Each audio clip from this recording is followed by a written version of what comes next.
Hello everyone! For today's video, sagutin po natin yung mga frequent asked question nyo at yung mga common question talaga na nababasa ko dun sa ginawa kong video about sa Pag-ibig Safe Loan. So for those na wala pa pong idea, dito sa Pag-ibig Safe Loan 2026, ang SAFE po ay acronym ng Special Assistance for Financial Emergency Loan na pansamantalang programa po na inulunsad upang matulungan po ang mga aktibong miyembro na makayanan po ang pagtaas ng gastusin dulot ng epekto ng tensyon at krisis sa Middle East dahil na nga tumataas na nga ang presyo ng langis, ng gasolina, transportasyon, kuryente at iba pang mga pangunahing bilihin. Ito, may 10,000 po na cash assistant ang Pag-ibig Fund sa atin. Pero syempre, may mga ilang katanungan din talaga na paulit-ulit ko po talagang nababasa sa mga video. Una dyan, paano daw kapag may calamity loan at salary loan, makakautang pa rin ba sa safe loan? Ikalawa, paano daw pag naka-default system? Pangatlo, how many days daw po yung process ng pag-utang dito? Makukuha daw ba agad? So, ilan lang po yan sa mga tanong na sasagutin natin dito sa video natin. Kaya kung ikaw po ay interesado na mangutang dito sa Pag-ibig Fund safe loan nila, kaya kung ikaw ay may agam-agam at katanungan, panoorin mo to hanggang dulo para maging aware ka na rin about sa programang yon. So, wag na tayo magpaligoy-ligoy pa. Number 1 na katanungan, kung ikaw po ay may salary loan or may calamity loan, makakautang ka kaya dito sa Pag-ibig Safe Loan 2026? Ang sagot po dyan ay yes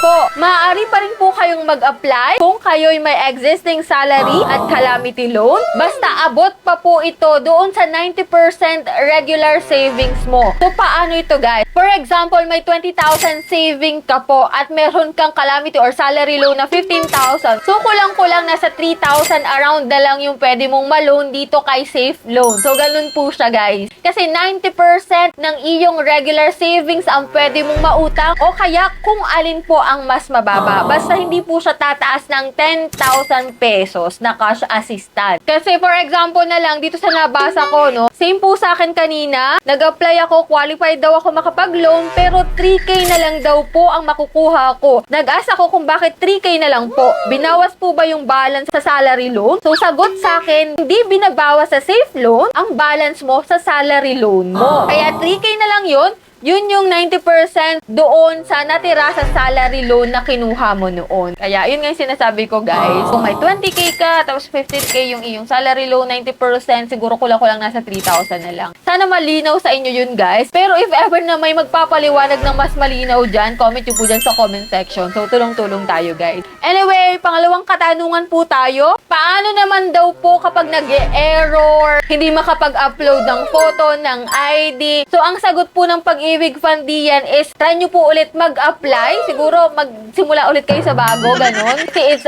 either nasa system nila yan, sa dami talaga na nag-a-apply. So, nagka-crash siguro yung website nila, no? Try nyo lang po nang itry hanggang maging successful yan, guys. Yun yung sagot ng Pag-ibig Fund dun sa nabasa ko sa page po nila. Ito nga pala, guys, yung mga idea na to, guys, na nababanggit ko dito, based na rin sa mga nababasa ko sa mga naka-experience, naka-utang sa page nila, sa YouTube videos, sa TikTok videos, sinishare ko lang po sa inyo para maabot nyo yung information at ma-aware din kayo. Pangatlong tanong na always kung nakikita, guys, paano po mag-apply? Saan po pwedeng mag-apply? Ito, guys, wala pa po pala siya sa virtual account nyo, sa virtual app, wala pa po siya doon. Mag-direct po kayo sa kanilang Pag-ibig website. Lalagay ko po dyan sa description box or sa comment section yung kanilang website, no? Doon po kayo mag-a-apply. Check nyo lang po doon, Pag-ibig Safe Loan. Yan, lalabas po dyan. Or kung may nearest branch po kayo ng Pag-ibig dyan, mag-direct na lang po kayo at mag-walk-in po kayo. Mas maganda po yun. Eto, dagdag ko lang, guys, kung kayo ay mag-a-apply sa website, ang need nyo pong ihanda is yung Pag-ibig mid number nyo po, one valid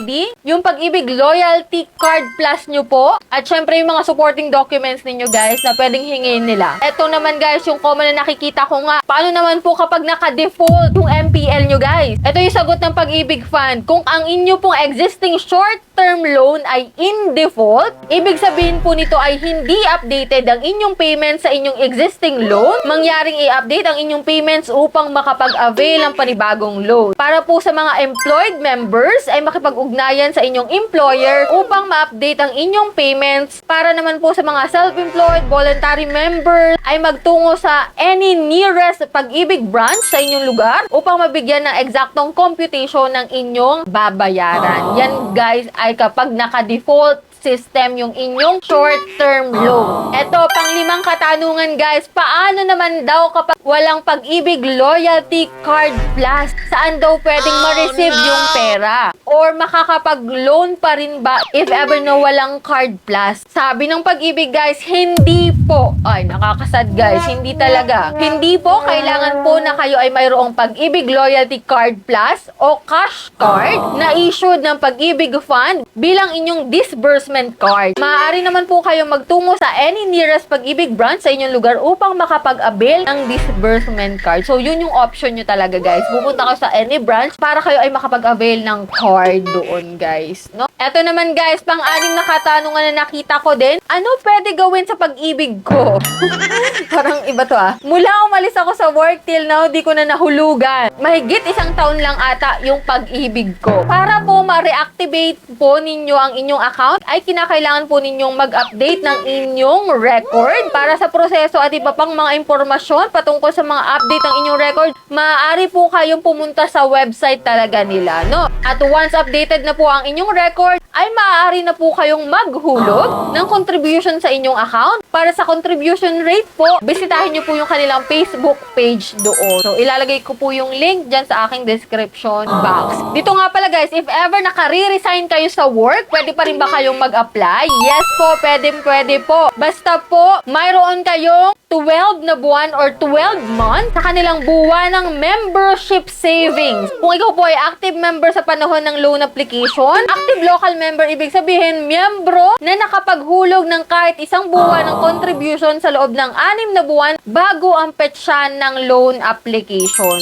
So, if ever na OFW ka, kailangan mo po na active ka, nakapaghulog po ng 1 buwan ng contribution sa loob ng 12 na buwan bago ang petsa ng loan application. Basta hindi po naka-default ang inyong account, makakautang pa rin po kayo, no? If ever naman yung katanungan nyo is about sa pirma ng employer, so hindi na rin po ito kinakailangan. So, magkano daw ang interest dito? Ito guys is babayaran mo ng 1 year, 2 years, up to 3 years. At per year po, ang interest mo nyo po ay umaabot ng 5.95% per annum. Yes, per year po. Ganun po yung kanyang interest rate. Kumbaga naman, nasa 400 siguro. So, correct me if I'm wrong hindi tayo magaling sa math. Pero, yun yung napakinggan ko talaga nung nanonood ako sa balita. So, DZRM yun, nasa 400 pesos daw. So, yan po yung ilang common na katanungan sa video na in-upload ko about sa Pag-ibig Safe Loan. If ever na may karagdagan pa kayong katanungan, i-comment nyo lang po dyan sa comment section at ating pong sasagutin yan sa ating next